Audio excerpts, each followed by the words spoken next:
So tayo po'y manalangin sandali ano, hallelujah. Mahabaging Ama, Diyos na makapangyarihan sa lahat, salamat po sa umagang ito. Muli po, Panginoon, patuloy ka naming inaanyayahan, Panginoon, na samahan ang bawat isa sa amin, Panginoon, maranasan ang presensya mo, O God. Salamat po, Panginoon, sa ministeryong ito, Panginoon, na binuo mo sa bawat isa sa amin sa spiritual mentoring, na lagi mo kaming tinitipon, Panginoon. At pinasasalamatan namin, Ama, ang lahat ng mga papuri, Panginoon Lord, na tinutugon mo, Panginoon, sa bawat isa sa amin, sa mga kamay mo na umaabot, Panginoon. Hallelujah, na Lord, napapasalamatan at napaparangalan ang iyong pangalan. O Diyos, patuloy namin pinagpapakumbaba ang bawat isa sa oras na to, Panginoon.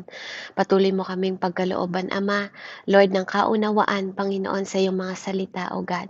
Patuloy, O God, na ikaw ang maglagay, Panginoon, ng mga salita at maglangis sa aking mga labi, O Diyos, sa mga oras na to, na maipahayag, Panginoon, ang iyong banal na salita na siyang nagtutuwid, Panginoon, nagko-correct, nagbabago sa bawat isa sa amin, Panginoon. Kaya, Lord, maraming salamat po. Pinagpala po ang bawat isa ngayong umagang ito dahil patuloy ka naming makikilala, Panginoon, ng higit kaysa kahapon, O God. Salamat po, O Diyos, sa iyo po namin inaalay ang gawaing ito at nagpapasalamat na rin po kami sa katagumpayan ng gawaing ito sa pangalan ng aming Diyos na buhay na sinasamba sa Espiritu at katotohanan. Sa iyong bugtong na anak na si Jesucristo, patuloy naming inaalay, Panginoon. Hallelujah. Ang bawat buhay ng bawat isa na mapaglingkuran ka, Panginoon. Hallelujah. Mapangiti ka, O Diyos. Panginoon, maparangalan ka, Panginoon, at maluwalhati ang iyong pangalan sa ngalan ng Ama, Anak at Espiritu Santo. Amen and amen. So, glory to God po. Tayo po'y dumako sa ating pong mensahe. Amen. Ayan. So, Job 37 po. Amen. So, makikita po natin dito sa Job 37, ano po? Yung great voice ng Lord. Amen. Na dinescribe po ni Elihu sa pamamagitan po ng thunder. Po. So, makikita niyo dito, sabi niya dito sa verse 1 hanggang 5, ano po? The thunder of His voice. So, sabi niya, kinakabahan ako kapag bumabagyo at hindi ko malaman ang gagawin ko. Pakinggan ninyo ang tinig ng Diyos mula sa bibig niya ay nanggagaling ang kulog. Ang kidlat ay kanyang pinaguguhit sa kalangitan mula sa isang panig ng daigdig hanggang sa kasukasuan. Tinig niya ay umuugong parang dagundong ng kulog. Ang pagguhit ng kidlat ay isang malagot-lagot. Amen? So, purihin po ang Panginoon, ano? Patuloy po dito, ipinapahayag ni Elihu yung kanya pong kapahayagan ano, po sa buhay na sinasabi niya na pakiramdam niya kailangan ni Job ng mga panahon na yon, no? Kung gaano kabuti at kadakila ang ating Panginoon. Amen? It was good advice. Tunay naman po, di ba? Hindi ko po sinasabi na sinungaling yung sinasabi niya. Diba? Yung ina-apply niya na po na mga greatness na po na katangian ng Panginoon. Amen? Yung good advice but wrongly applied to Job's situation. Na po? Tamang advice, yes, totoo yung lahat ng sinasabi niya. Mabubuti lahat ng sinasabi niya dahil totoo naman po. 'Di ba? Dahil ito yung mga katangian ng Panginoon. But not in Job's situation. Na po, hindi sa katayuan ng situation na ni Job ngayong oras na to, no? Sa kwento po. Amen? Pinapaintindi po niya. No po, pinapaunawa niya how mighty, 'di ba? Yung sound o yung tinig ng Panginoon sa pamamagitan po ng kulog. Amen, na pinaparinig ng Panginoon sa bawat tao, sa atin po. You know, na nagiging, ito yung, dito niya po inalintulad yung tinig ng Panginoon. Amen? Purihin po ang Diyos, no? Alam niyo po, punta tayo saglit sa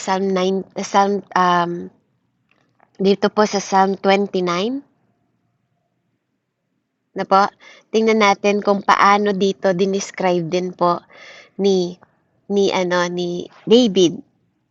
Psalm 29. Yan. Na po, sa pamamagitan din ang tinig ni Yahweh. Purihin ninyo si Yahweh, mga nilikha ng kalangitan. Kilalanin ang kaniyang lakas at kaniyang kalwalhatian. Purihin ang kaniyang kalwalhatian, pangalay sambahin, si Yahweh ay banal na kaayusan. Tinig ni Yahweh naririnig sa ibabaw ng dagat. Ang dakilang Diyos ay nagpapakidlat, umaalingaw-ngaw at naririnig ng lahat. Tinig ni Yahweh ay makapangyarihan at punong-puno ng kadakilaan. Maging ang punong sedar ng Lebanon, sa tinig ni Yahweh, mawawasak ang mga iyon. Parang guyang pinalulundag niya ang mga bundok ng Lebanon, parang torong pinalulukso niya ang bundok ng Herzon. Dahil sa tinig ni Yahweh, kidlat ay gumuguhit. Kapag siya'y nagsasalita, disyerto'y nayayanig. Inuuga niya pati ang ilang ng Kades. Sa tinig ni Yahweh, mga usay napapaanak at nakakalbo, pati ang mga gubat. Lahat ng nasa templo'y sumisigaw, ang Diyos ay purihin. Amen? So nakita niyo po, anak? Totoo yung mga sinasabi ni Don Elihu, na this is how our Lord is great, no po? Yung greatness ng Diyos. Pero alam po kasi natin na ang pinag-uusapan natin dito is about po sa sitwasyon ni Job na kanya pong pilit, no po, na ini-insist nila na at pinapaunawa niya pa rin, no po, yung mga sinasabi niya sa pamagitan ng kanyang mga sinasabi. No po, na may katotohanan po. Talaga naman na totoo, no?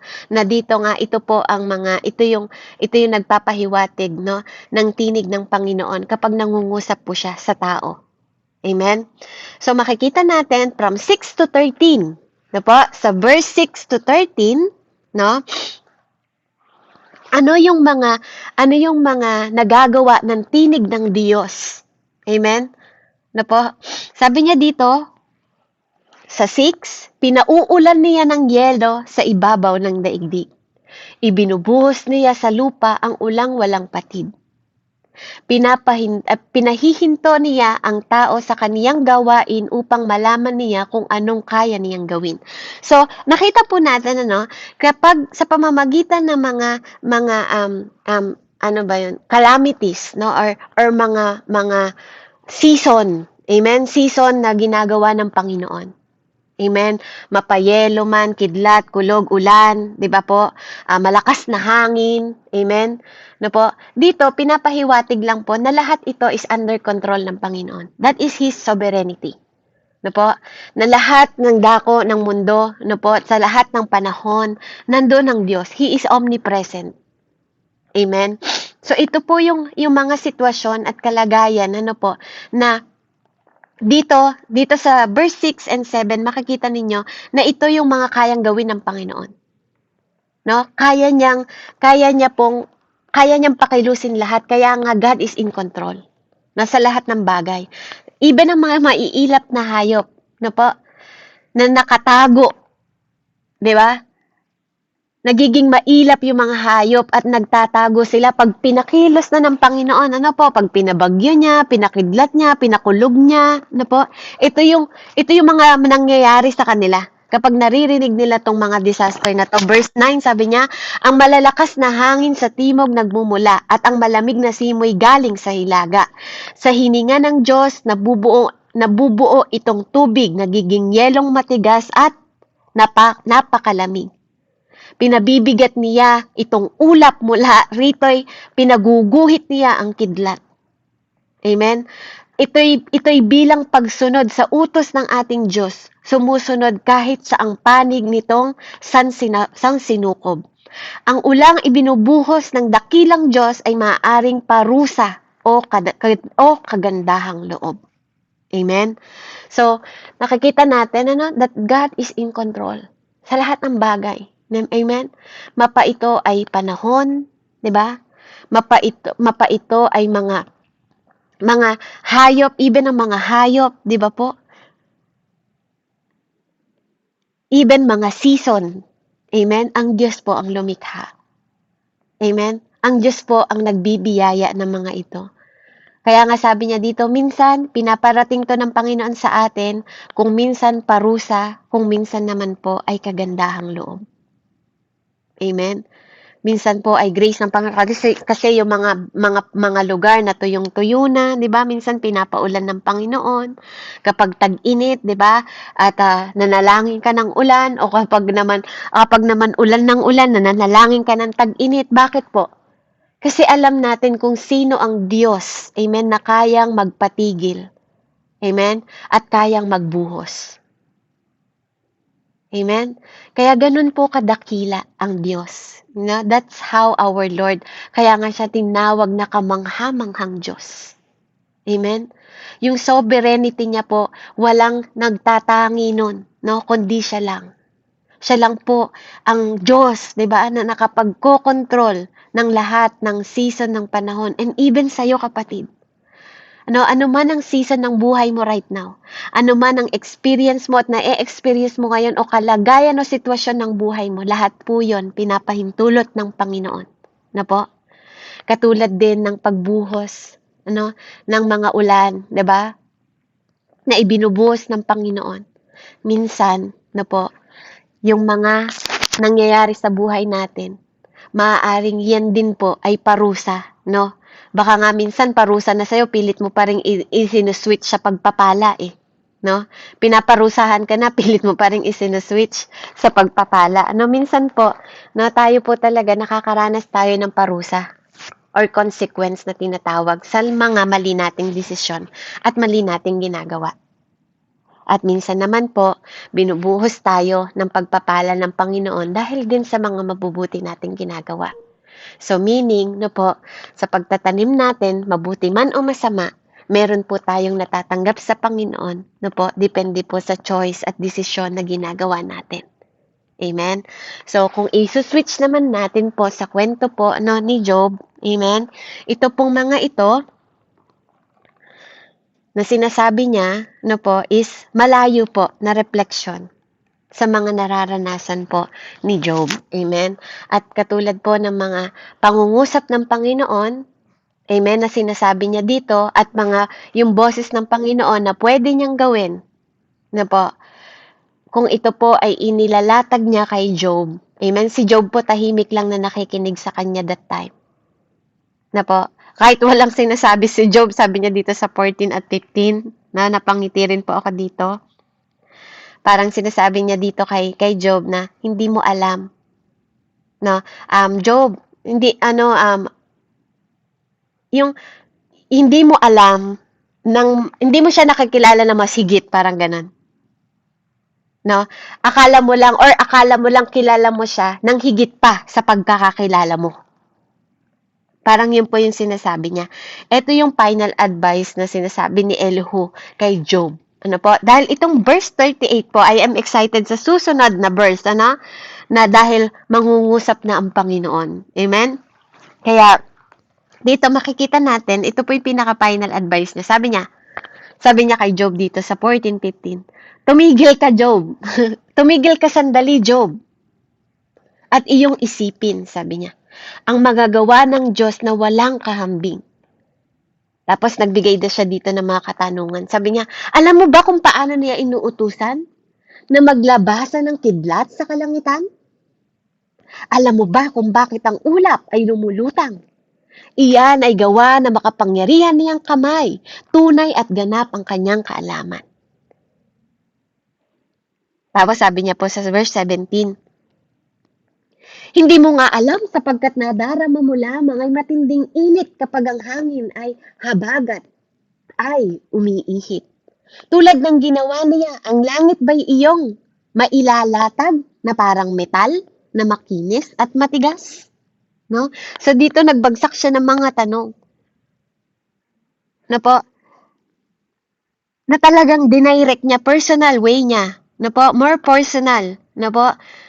Kumpara dun sa tatlo na pine-personal niya dito si Job. Alam mo ba? 'Di ba? Job, alam mo ba? Pero nandun po yung tatlong kaibigan niya, katabi din nila, bukod kay Elihu.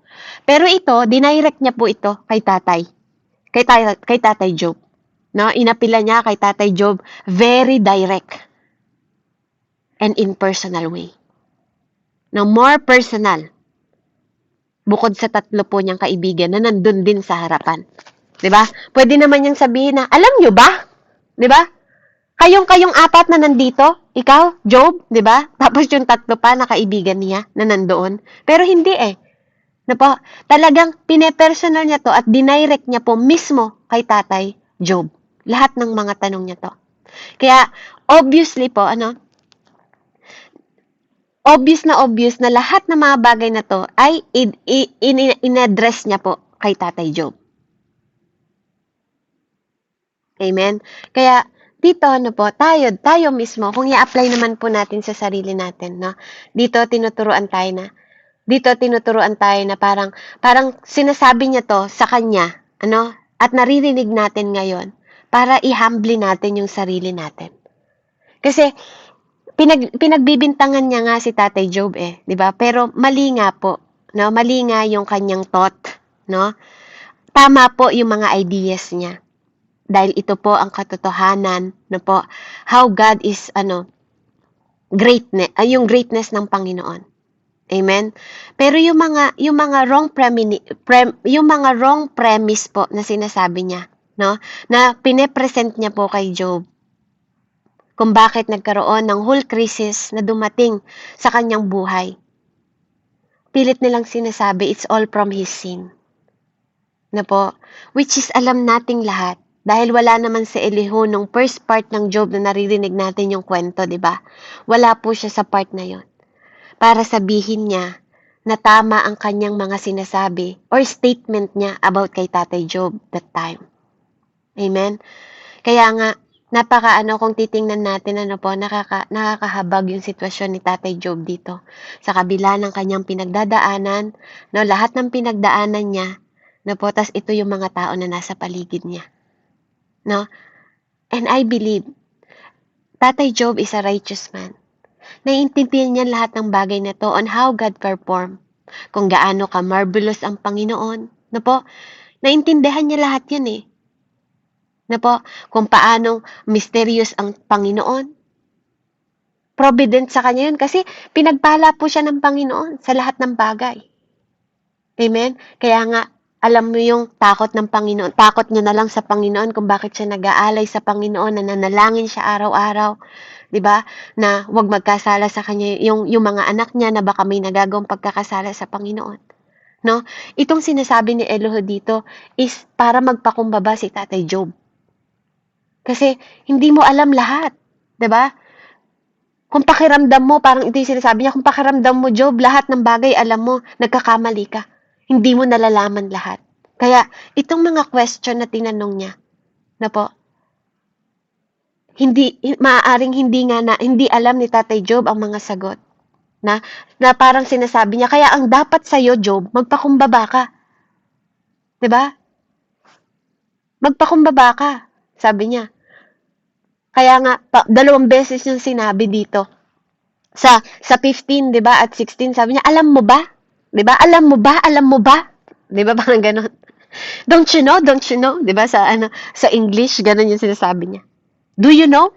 Do you know? Do you know? 'Di ba? Nalalaman mo ba? Nalalaman mo ba? Pinagdidiinan niya. 'Di ba? Lahat ng bagay na 'to kung alam mo, kung sa palagay mo alam mo 'yung mga kasagutan, hindi mo alam, Job. Kaya dapat magpakumbaba ka. 'Di ba? Ganun 'yun eh. 'Di ba? May mga bagay na maaaring hindi natin nauunawaan. Kaya ang kailangan po natin is magpakumbaba before God. Amen? Which is tama naman po. No, sabi nga, we need to humbly ourselves before the Lord. Yun ang kailangan nating gawin. No po? Ang sumunod, magkaroon po ng takot sa Panginoon. Amen? Kaya dito, kung paano pong kinonfronted na po ni Elihu, no, kayong kanyang paniniwala. Dahil ang feeling niya, si Tatay Job ay arrogance. Na po? At deserving niya yung mga justification na to from God. Na sinasabi po ni Elihu. Kasi ito, ina-address niya at ini-insist niya no, na si Tatay Job na po ay nagkasala sa Panginoon. At kailangan niyang i-please ang Diyos instead of si Tatay Job. Parang ganon. No? Instead na ang Panginoon po. Kaya niya ipinapahayag ang mga katangian ng Panginoon. Na po? At dito rin, napapind out natin na po na hindi niya talaga naiintindihan ng totoo yung suffering ni Tatay Joe. Amen? Minsan po may mga tao na hindi rin natin alam kung bakit sila nagsasuffer. Amen? May mga mysterious na bagay na ginagawa ang Panginoon sa bawat buhay ng bawat isa. Maaari pong hindi natin nauunawaan. Kaya minsan, imbis na magsasalita po tayo kung wala na lang tayong magandang sasabihin, wala pong masama na manahimik tayo. Amen? Kaya, purihin po ang Panginoon kasi dito, no, sa kwento ng Tatay Job na to, no, this is the last time na iko-confront nila at i-advise niya si Tatay Job. Kasi sa mga susunod po, maririnig na natin ang tinig ng Panginoon kung paano po silang babalikan ng Diyos sa mga salita nila na sinabi about kay Job. Amen? And excited po ako doon next week. Amen? Kaya tayo po, matuto tayo na as long na nalalaman natin at nauunawaan natin ang pagkilala natin kung sino ang dakilang Panginoon na ating sinasamba. Matutunan nawa natin na lagi po tayong nagpapakumbaba. Pag nakikita mo sa sarili mo na mabunga ka na o nagkakaroon ka na ng mga bunga or mga disciple, no, na under mo, 'di ba? Under you dahil ikaw ay pinagpala ng Panginoon sa karunungan, pinagpala ka niya sa pamamahala sa mga tao o ministeryo. Lagi nawa nating matutunan na laging magpakumbaba sa harap ng Diyos. The more na nagiging mabunga ka, the more kang nagpapakumbaba. The more na nagiging maalam ka, the more kang lumuluhod at yumuyuko sa Panginoon. Amen? Kasi doon po yun ay kayamanan. Alam nyo ba, yung matuto tayong magpakumbaba. Pag natututo tayong magpakumbaba, natututo tayong rumespeto. Amen? At natutuwa po ang Panginoon pag ganun yung mga bagay na natututunan natin. Because we know that God is in heaven above. Na po? He knows nothing. Walang bagay na hindi niya alam. Even yung mga bagay na nasa darkness. 'Di ba? Ang Diyos ay punong-puno ng glory. Na po? Even sa mga panahon ng mga bagyo at disaster, sa dark cloud or clear cloud, sa malinis na hangin o maruming hangin, na po? When God revealed Himself, His light and truth are seen. Alam niyo po yun? No? Kahit pagaano kadilim yung sitwasyon mo, kahit pagaano yung mga tao na pinagbibintangan ka, tinataga ka sa likod, ano man yung nararanasan mo sa mga panahon na yon, pag ang Diyos na ang kumilos sa buhay mo, lahat ng mga darkness na yon, lahat ng mga burden na yon, lahat ng mga kabigatan na yon, lahat ng mga problema na yon, tatabunan ng Panginoon ng pagpapala because He is sovereign. Walang bagay na hindi niya alam sa buhay mo. Even ang bilang ng buhok mo, alam niya. Even ang ugali mo, alam niya. Even ang laman ng puso mo, alam niya. Even ang laman ng isip mo, alam niya. That's how God is sovereign. Ganun kalawak ang nalalaman ng Diyos. Hindi lang niya kayang kontrolin lahat ng mga kinreate niya sa mundong ito. Even ang puso mo at isip mo kaya niyang i-transform kung papahintulutan mo lang ang Panginoon na maghari sa buhay mo. Amen? Kaya, dito po sa verse, sa katapusan po ng ating sa 19 hanggang 24, makikita natin dito si Elihu pa rin, na nagsasalita kay Tatay Job. At sinasabi niya dito na stop trying to speak to God, but simply fear Him instead. No? Hintuan na. 'Di ba? Ganon yung pakikipag-usap, parang ganon sa Panginoon. Bagkos, magpakumbaba ka na lang. 'Di ba? Kaysa magtanong ka pa o magsalita ka pa tungkol sa Panginoon, ito yung sinasabi niya. Why don't you just magkaroon ka na lang ng fear of the Lord? Instead na magtanong o makiusap sa Panginoon. Makipag-usap sa Panginoon. Tingnan po natin, ha? 19. Ituro mo sa amin ang dapat sabihin sa Diyos. Isip namin walang laman, pangunaway kapos. Ang makiusap sa Diyos ay hindi ko na hahangarin. Bakit bibigyan ko siya ng pagkakataong ako ay puksain? Ngayon ang langit ay nalinis na ng hangin at nakakasilaw ang kanyang luningning. May ganitong kaningningan sa gawing hilaga. Iyon ay kalwalhatian ng Diyos na dakila.